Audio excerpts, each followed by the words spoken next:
Welcome, dear listener, to another journey back in time where the whispers of history will gently carry you to peaceful slumber. Tonight, as the modern world fades into the background, we'll walk the ancient streets of Rome during the height of its imperial glory. A time when marble columns gleamed in the Mediterranean sun and a million souls lived their lives in the shadow of emperors and gods. This soothing historical tale is designed to help you unwind, to let your mind drift through the corridors of time as your body relaxes into rest. I'm always curious to know where in our vast world you're listening from. Perhaps you're settling in for the night as stars appear outside your window, or maybe you're seeking a moment of calm during a busy day. Please share in the comments where you are and what time it is in your corner of the world. It brings me such joy to see our community of history enthusiasts gather from across the globe. If you find comfort in these historical journeys, I encourage you to subscribe so you won't miss future tales from distant times and places. Each story is crafted to bring you both knowledge and tranquility as we explore the rich tapestry of human experience together. Now, let us leave behind the hum of modern life and slip through the veil of centuries. Close your eyes if you wish, take a deep breath, and join me as we travel back nearly 2,000 years to the beating heart of the ancient world, Imperial Rome at the height of its splendor and power. The first light of dawn crept over the 7 hills of Rome, painting the eastern sky in delicate shades of pink and gold. Lucius Valerius Primus yawned deeply as he climbed the worn stone steps leading to the inspection platform of the Aqua Claudia, one of the mighty aqueducts that served as the lifeblood of the Eternal City. "Another day begins," he murmured to himself, feeling the cool morning air against his face. At 32 years of age, Lucius had spent nearly a decade as an aquarius, a maintenance worker responsible for the precious water that flowed day and night into the thirsty metropolis of 1 million souls. He paused at the top of the platform, taking a moment to appreciate the view that never failed to stir something in his chest. The sprawling city lay before him, still mostly in shadow, with temples and monuments catching the first golden rays of sunlight. The massive dome of the Pantheon, the sprawling complex of the Imperial Palace on the Palatine Hill, and countless red-tiled roofs stretched toward the horizon. From this vantage point, Rome appeared as it was meant to be seen, magnificent, eternal, the center of the world.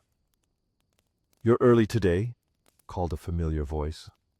Titus, an older worker with graying hair and hands hardened by decades of labor, approached with a clay flask of watered wine.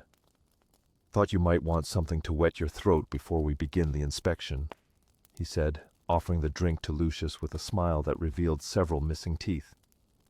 "The section near the Caelian Hill has been making strange noises again.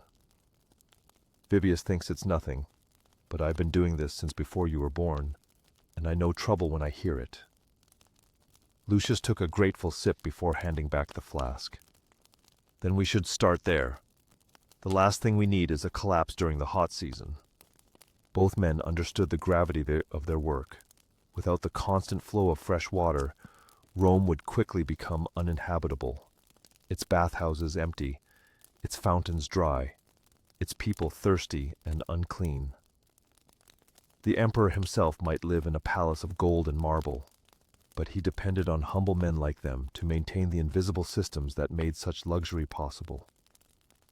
They worked methodically through the morning, checking for cracks in the stone channels, clearing small blockages, and measuring water levels with practiced efficiency. Other workers joined them as the sun climbed higher, each assigned to different sections of the massive infrastructure. The aqueduct system was a marvel of engineering, 14 great waterways stretching across the countryside, carrying water from distant springs and lakes to the heart of the empire. Some ran underground, others soared on magnificent arches across valleys, all converging to deliver over 200 million gallons each day. By mid-morning, Lucius had identified the problem on the Caelian branch, a small crack that would grow dangerous if left unattended. "We'll need to divert the flow temporarily," he told the supervisor, a freedman named Quintus who carried himself with the dignity of his important position. "Then seal it with the hydraulic cement. 2 days of work, perhaps 3. Quintus nodded, making notes on his wax tablet. Such repairs were routine but essential. The empire itself rested on such mundane maintenance. As the sun approached its zenith, Lucius completed his inspection duties and made his way down from the aqueduct's heights toward the heart of the city. He had personal business in the Forum today, and though tired from his morning labors, he looked forward to immersing himself in the vibrant center of Roman life. The streets grew increasingly crowded as he approached, the relative quiet of the aqueduct's inspection paths giving way to the magnificent chaos of the capital. The Forum Romanum unfolded before him in all its marble splendor, the political and commercial heart of the empire. Temples with towering columns stood alongside basilicas where legal matters were settled. Statues of emperors past and present gazed down with stone eyes upon the citizens they had ruled. The space teemed with humanity of every description. Senators in togas bordered with purple stripes hurried to political meetings, their paths cleared by slaves. Merchants called out the virtues of their wares from small shops. Priests climbed the steps of temples to make offerings to Jupiter, Mars, or Venus. And everywhere, ordinary Romans went about their business beneath the watchful eyes of red-cloaked praetorian guards. Fresh figs from Campania, called a woman whose dark skin marked her as likely from North Africa. Sweeter than honey, blessed by the gods themselves. Nearby, a man sold small clay oil lamps, decorated with scenes from popular myths, while another offered scrolls containing the latest works of popular poets. The smell of roasting meat mingled with incense from the temples and the less pleasant odors of a city of 1 million people packed tightly together. Lucius navigated through the crowd with practiced ease, nodding to acquaintances, a bathhouse attendant, a fellow from his neighborhood tavern, a scribe he had once hired to write a letter to his cousin in Ostia. The Forum revealed Rome's social hierarchy in vivid display. Wealthy patricians carried themselves with entitled confidence, their quality wool garments dyed in expensive colors. Equestrians, the business class, moved with purposeful energy. Freedmen and ordinary citizens like himself occupied the middle spaces. Slaves hurried on errands for their masters, and beggars huddled in shadows, hoping for coins or scraps. "Make way for Senator Gaius Petronius Maximus," called a stern-faced lictor, one of the official attendants who carried the fasces, bundles of rods symbolizing authority before important magistrates. The crowd parted as an older man in a pristine toga moved through, followed by several clients and slaves. Lucius pressed himself against a column to let the procession pass, noting how some citizens bowed their heads respectfully, while others merely stepped aside with indifference. Rome was both rigidly hierarchical and surprisingly fluid.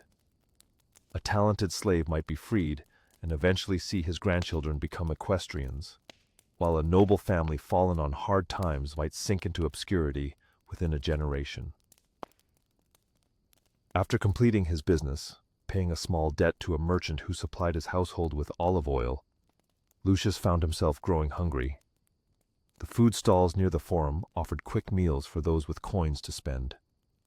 He purchased a simple lunch of bread, cheese, and olives, eating while watching a public herald announce recent edicts from the emperor. Around him, conversations flowed in Latin, Greek, and a dozen other languages from across the empire, discussions of politics, religion, and the eternal subjects of family troubles and neighborhood gossip. As afternoon waned toward evening, Lucius finally turned his steps homeward, his body weary from the day's labors. He lived not in a private domus, as the wealthy did, but in an insula, one of the many multi-story apartment buildings that housed the majority of Rome's population. His particular building stood 6 stories tall, a precarious structure of brick, wood, and concrete that housed perhaps 200 people of modest means. The ground floor contained shops, a bakery, a cobbler, and a small shrine to the neighborhood's guardian spirits, while the upper floors held apartments of decreasing size and quality. The higher one climbed. "Watch where you're emptying that," Lucius called out as he narrowly avoided having dirty water dumped on his head from an upper window. Such was life in the insulae: close quarters, shared walls, and the constant sounds and smells of humanity. He climbed the worn stairs to the 4th floor, where his 2-room apartment awaited. It was modest by patrician standards, but relatively comfortable for a skilled worker. Unlike those in the cramped rooms above, he had the luxury of a small window that admitted evening light and, more importantly, a private hearth for cooking rather than having to rely entirely on food vendors. "Father's home," called his daughter Livia, a bright-eyed girl of 9 years who rushed to greet him. His wife Flavia looked up from the small cooking brazier where she prepared the evening meal, her face tired but pleased to see him. "Did you fix the water today?" Livia asked, as she often did, fascinated by her father's important work. "Without you, how would people wash?" Lucius laughed, lifting her briefly before setting her down. "Yes, little one. The water will keep flowing, and Rome will remain clean, or as clean as Rome ever is." He settled onto a simple wooden stool, accepting a cup of watered wine from his wife. Through the thin walls, he could hear neighbors arguing, a baby crying, someone playing a flute. Outside his window, the grand marble temples and forums that defined public Rome were visible in the distance, their white stone turning golden in the evening light, a stark contrast to the wooden, often precarious homes where ordinary Romans actually lived. As darkness fell across the city, oil lamps were lit in windows and street corners. From his modest height, Lucius could see the wealthier districts where homes would be illuminated well into the night with expensive oil and even beeswax candles. In the distance, the Imperial palace blazed with light, a reminder of the power and wealth concentrated in the hands of one man and his court. Yet even the emperor, for all his godlike authority, depended on men like Lucius. The countless workers, artisans, and ordinary citizens, whose daily labors kept the vast machinery of Rome functioning. "Tomorrow I must inspect the cisterns near the baths of Trajan," Lucius told his wife as they shared their simple meal of lentil stew, bread, and a few precious pieces of fish. "The water level has been inconsistent." Such was the rhythm of life in the greatest city the world had ever known. Grand in its public face, humble in its private moments, yet all parts interconnected in the complex organism that was Imperial Rome at the height of its power and glory. The morning sun had barely risen above the Palatine Hill when Claudia, the 16-year-old daughter of Marcus the baker, joined the growing crowd at the Porticus Minutia. "Stay close," her father instructed, adjusting the empty sack slung over his shoulder. "The distribution will begin soon, and I need you to help carry our allotment." Claudia nodded, her dark eyes taking in the scene before her. Hundreds of Romans from every corner of the city gathering for the monthly grain dole, a tradition as old as the empire itself. The massive colonnaded structure housed the administrative center for Rome's grain distribution, where citizens entitled to the annona, the free grain allowance, would present their tesserae, small tokens that proved their eligibility. "Look there," Marcus whispered, nodding toward a group of officials in pristine togas supervising the proceedings. "The Praefectus Annoni himself is overseeing today's distribution." Claudia observed the grain prefect, a man of considerable importance who answered directly to the emperor, as he directed his subordinates with practiced efficiency. As they inched forward in the line, Claudia listened to the conversations around her, They say the shipments from Egypt were delayed by storms, an elderly man commented to his companion. We're fortunate the Emperor maintains such vast reserves in the Horea. The companion nodded in agreement. My brother works at the granaries near the Tiber. He says there are warehouses filled to the rafters with grain from Africa and Egypt, enough to feed the city for months. Claudia had heard her father speak of these massive public granaries, architectural marvels that stored the lifeblood of Rome. When their turn came, Marcus presented his tessera frumentaria, the small tablet that proved his citizenship and right to the grain allowance. The official checked it against a wax tablet containing registered names, then nodded to his assistant. 5 modii, the assistant called out, and workers measured the grain into their sack.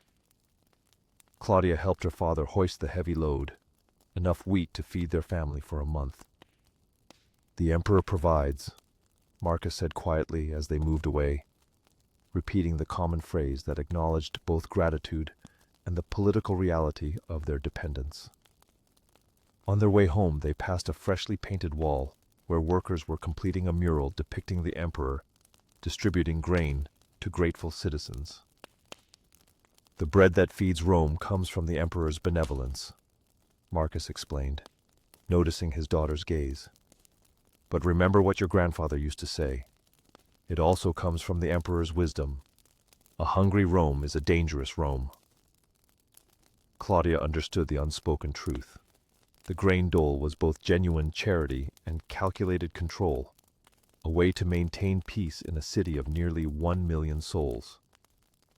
By midday, the forum was alive with talk of the afternoon's entertainment at the Flavian Amphitheater, the Colosseum, as many had begun to call it. "Will you take me, father?" Claudia asked as they returned to their bakery near the Subura district. Marcus hesitated, then smiled. "Yes, but we must work quickly. The games begin after the 6th hour, and Senator Quintus has ordered 40 loaves for his household." Together they worked the dough, shaped the loaves, and tended the large brick oven that was the heart of their modest business. When they finally made their way toward the Colosseum, the streets were already filled with excited spectators. Claudia marveled at the massive structure that could hold more than 50,000 people. It took 8 years to build, her father told her as they joined the crowd flowing through one of the numbered entrances.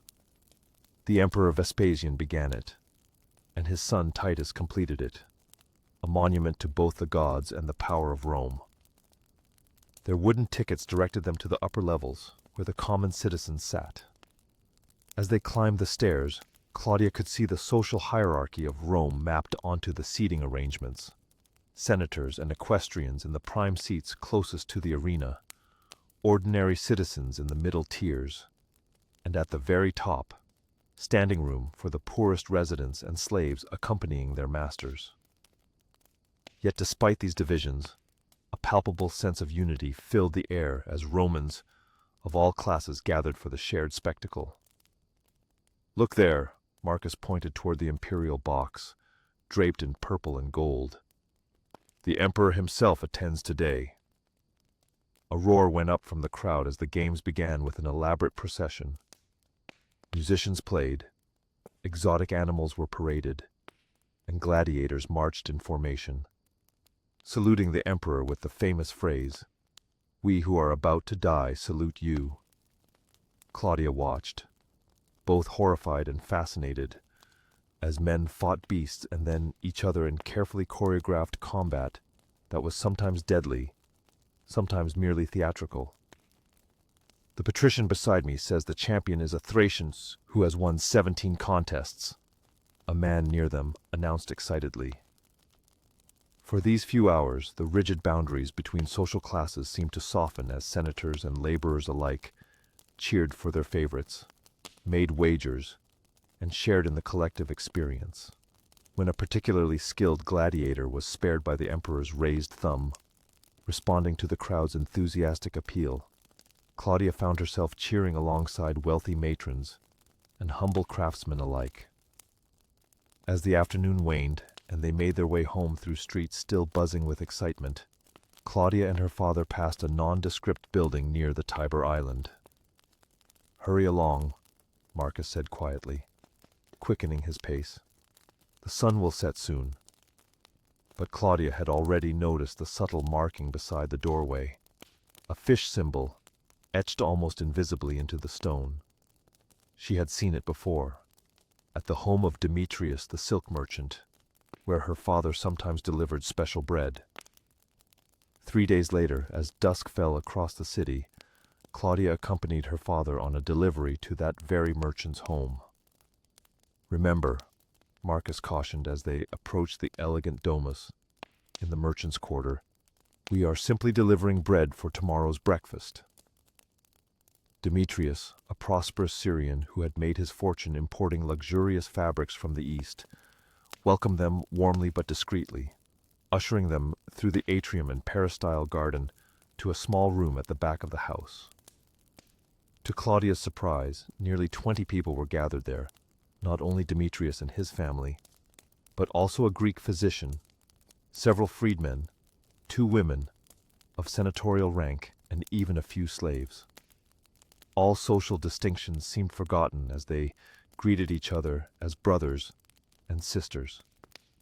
An elderly man named Stephanus unrolled a scroll and began reading strange, beautiful words about love, forgiveness, and a teacher from Judea. "This is why we must meet in secret," Marcus whispered to his daughter. "They follow the Christus, not the gods of Rome." The gathering was unlike any religious ceremony Claudia had witnessed in the public temples. There were no animal sacrifices, no elaborate rituals to appease the gods. Instead, they shared bread and wine in a simple, solemn manner, speaking of it as the body and blood of their God who had become man. They sang hymns softly, careful not to attract attention from the street, and prayed for the emperor and Rome, even as they refused to worship the imperial cult. "How long have you attended these gatherings?" Claudia asked her father as they walked home under the light of oil lamps that illuminated the main streets. "Since your mother died," he replied quietly. "I found comfort in their teachings of an afterlife where we might be reunited." He looked at her with concern. "You must tell no one. The authorities tolerate many foreign religions in Rome, but this one is viewed with suspicion because its followers will not sacrifice to the emperor or recognize the state gods." Claudia nodded, understanding now why her father sometimes spoke differently about the divine than their neighbors did. Rome, for all its power and grandeur, contained multitudes. Public ceremonies honoring Jupiter and Mars existed alongside mystery cults from Egypt, philosophical schools from Greece, and now this secretive faith from Judea. The empire that had conquered the known world had also absorbed its ideas, creating a complex tapestry of belief beneath the official religious practices. As they reached their small apartment above the bakery, the sounds of Rome at night surrounded them. Distant laughter from a tavern, the call of a night watchman, the rumble of delivery carts now permitted in the streets after dark. "Tomorrow we return to our public lives," Marcus said, looking up at the sliver of star-filled sky visible between the tall buildings. "We are Romans when we receive the emperor's grain and cheer in his amphitheater. But in our hearts—" He left the thought unfinished, but Claudia understood. The empire bound them together through bread and circuses, through shared experiences and common needs, yet each person harbored private truths that might surprise their closest neighbors. The morning mist hung low over the rolling hills of the Italian countryside, painting the landscape in soft hues of gold and green. 20 miles from the bustle of Rome, the Villa Rustica of Quintus Cornelius Flaccus sprawled across a gentle slope, its red-tiled roofs gleaming in the early sunlight. Unlike the cramped insulae of the city, the villa commanded space. A central courtyard surrounded by colonnades, living quarters, storerooms, and workshops, all nestled among orderly vineyards and olive groves that stretched toward the horizon. "Move quickly now. The master returns from Rome by midday," called Drusus, the villa steward, a gray-haired freedman who had once been the property of Quintus's father. He clapped his hands sharply, sending farmhands scurrying across the threshing floor where the season's wheat harvest lay drying. Tiberius, take 4 men and ensure the wine cellar is properly arranged. The amphorae from last autumn should be prominently displayed. The master will want to show them to his guests. The steward's voice carried authority earned through 30 years of loyal service, a living testament to the complex relationships that bound Roman society together. In the kitchen courtyard, Selene, a Greek house slave in her 40th year, directed a team of younger workers preparing for the master's arrival. More wood for the ovens. "And where is that garum sauce I requested from the storeroom?" she demanded, tasting a pot of simmering stew flavored with cumin and herbs from the villa's garden. Though legally property, Selene managed the domestic affairs with considerable autonomy, her position secure through her indispensable skills and knowledge. "Aelia, child, finer slices on those vegetables. Remember, we serve Romans, not barbarians," she instructed a young Gallic girl who had arrived at the villa just 3 months earlier. Beyond the main buildings, in fields that produced grain, olives and grapes, dozens of laborers, some slaves, others free tenant farmers who paid their rent in labor and a portion of their crops, worked under the warm Mediterranean sun. Among them was Titus Valerius, a weathered man of 50 who had purchased his freedom 15 years earlier after serving the Cornelius family for 2 decades. Now he rented a small plot of land, while also overseeing the olive harvest for a wage. "Careful with those branches," he called to other workers, knocking olives into collection cloths. "The master values his trees more than he values most men." By mid-morning, a cloud of dust on the Via Cassia announced the approach of riders. Quintus Cornelius Flaccus, a man of 45 years with the bearing of one accustomed to command, rode at the head of a small party that included his wife Livia, their 16-year-old son Marcus, and several attendants. Unlike many wealthy Romans who viewed their country estates merely as retreats from urban life, Quintus took genuine pride in the productive capacity of his lands. His villa was not simply a place of leisure, but the economic foundation of his family's prosperity, producing wine, olive oil, and grain that supplied both their own needs and generated substantial income through trade. "Drusus, the harvest appears bountiful this season," Quintus called as he dismounted in the courtyard, handing the reins to a waiting slave. "The gods have blessed our lands." "Indeed, master," the steward replied with a respectful bow. "The wheat yield exceeds last year's by nearly 1/5, and the olive groves promise an exceptional pressing. I've had the account scrolls prepared for your review." While Livia retired to the family quarters to rest after the journey, Quintus and his son toured the estate, inspecting operations with the critical eye of an investor examining his assets. In the pressing room, slaves turned a massive wooden screw that squeezed olive oil into collection vessels, the precious golden liquid flowing through channels into ceramic containers. "Remember, Marcus," Quintus instructed his son, "a senator's dignity rests upon land. Men may make fortunes in trade or lose them just as quickly, but the earth endures. Our ancestors understood this truth when they required senators to own substantial property."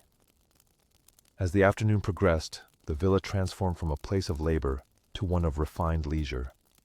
Slaves bathed and dressed their masters for dinner, while in the kitchen, Selene oversaw final preparations for an elaborate meal. The dining room, walls adorned with frescoes depicting pastoral scenes, welcomed Quintus and his family along with 2 neighboring landowners who had been invited to discuss local matters and share the latest news from Rome. "I tell you, the emperor's new construction projects are transforming the city," one guest remarked as he reclined on a dining couch, accepting a cup of wine mixed with honey and spices. "But the cost. The taxes on our properties will surely increase again."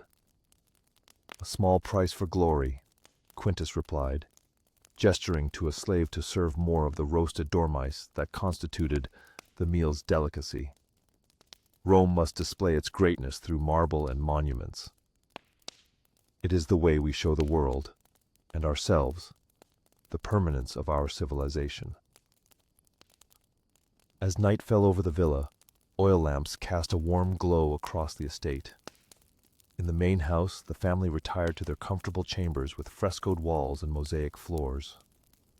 In the slave quarters, simple but adequate rooms adjacent to the workshops, Celine and the domestic servants settled onto straw pallets, their day's work complete until dawn. In small cottages dotting the estate's periphery, tenant farmers and freedmen like Titus Valerius shared simple meals with their families, their lives inextricably bound to the land and to the fortunes of the villa's owner. The Villa Rustica slept, a microcosm of Roman society where strict hierarchy existed alongside mutual dependence, a system that had expanded from a single city to encompass much of the known world. Far to the north, where the empire reached its misty limits, Gaius Flavius Hispanus pulled his woolen cloak tighter against the biting wind that swept across Hadrian's wall.